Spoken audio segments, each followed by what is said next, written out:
Real talk po tayo mga Los. Ito ang realidad kapag pinasok mo ang mundo ng digital creator. Huwag mong aasahang susuportahan ka ng ibang taong nasa paligid mo o ang ibang totoong kakilala mo.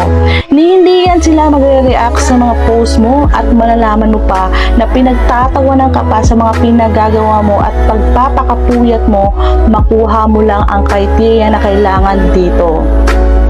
Ang unang susuporta sa iyo ay ang mga taong hindi mo kilala o hindi ka kilala.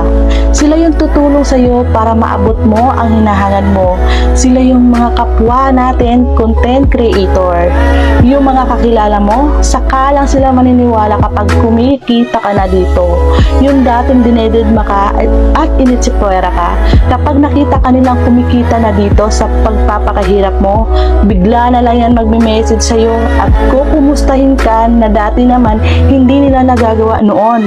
At kapag bumitaw ka naman agad o sumuko sa ginagawa mo dito, sila yung unang tatawa o pagtatawanan ka sa pagpapakahirap mong ginagawa dito.